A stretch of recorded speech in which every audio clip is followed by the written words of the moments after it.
All right, team, happy tax day. Just wanted to take a little quick break from work today and have a story time with you guys. Now, in the spirit of transparency, I'm not always just trying to share the wins all of the time. I want to bring you guys into my world a little bit and tell you a tale of a VA buyer that we've been helping over this last 30 days, who is in the process right now and is now presently under contract of a relocation from out of state. Okay, not only that, but they are purchasing a pre-foreclosure house, so time is of the essence. They have a very specific deadline to to close on this new purchase before the property goes to auction. Now, none of that's a problem, right? Super slam dunk. We already have fully wrapped up, full approval, underwritten. What was the problem was the kind of back and forth negotiations that we continue to have over the last 30 days with this borrower about rates, pricing, incentives, etc. Now, for those of you that do not know, of course, I own my mortgage company, and I do so in a way that makes sure that all of our borrowers are always getting the absolute very best in pricing, incentives, etc. At all times. Now, this particular borrower, went under contract over the weekend. I believe we went under contract Sunday morning. And by that Sunday evening, we were on a Zoom call together, reviewing the purchase agreement and getting their loan disclosures released to them, okay? Now, when we do that, and particularly in a market that we're in right now, right this very second, with global conflict, increasing oil prices, inflation, all of the things, I highly encouraged and gave that client the opportunity to decide on Sunday, do we want to put a rate lock in place on the present loan scenario? What rate, what incentives, all of the things, okay? Now, I encouraged him to do that, but he made the decision on Sunday, right? Because placing a rate lock on a loan makes sure that you guarantee worst case scenario, right?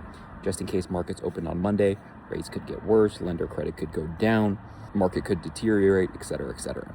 So we place our rate lock on Sunday. We get the loan into underwriting on Monday.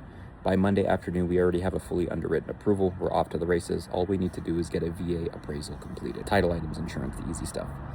Now, this particular, again, it's a veteran, right? Service member, which we do so much business with service members, especially here with the 2 Air Force bases that, we're always trying to make sure we help them as much as possible. But they had another lender that a previous realtor that they had worked with in another state had recommended to them. This other lender, they're out of state, they're not local to Nevada, but they put together another offer, another rate, another lender incentive for them based on market open on Monday. So, Monday, Tuesday, now the market's improved instead of, kind of the possibility of it deteriorating, all of the things, okay? So there's a little bit more lender credit involved.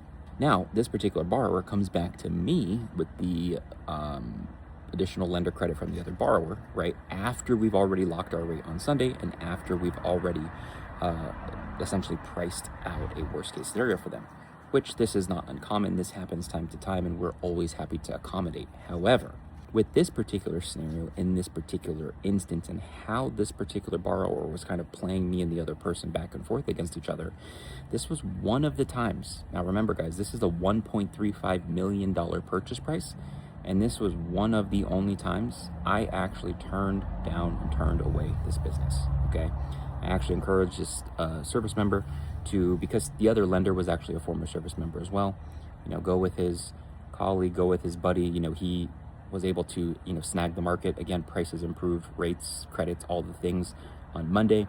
When we locked against worst case scenario, it is what it is. And I encouraged him to go with the other lender. Now, some of you might think I'm crazy for letting go a $1.35 million VA purchase and escrow and all of the things. But again, in this particular instance, it wasn't the exact scenario. It was how the scenario was being done. It kind of turned me off and turned me away from it, right? But I was happy to see that the veteran was able to get even more credit from the other lender, so that's fantastic. It's just, again, I won't be helping this one. Remember guys, you want to make sure that you have transparency in what you're doing when it comes to real estate and mortgage, okay? We're dealing with extremely large numbers, likely the biggest asset that you'll ever control, and you want to make sure that you're working with like-minded, trusted individuals who have your back. Remember guys, teamwork makes the dream work, and who you partner with matters.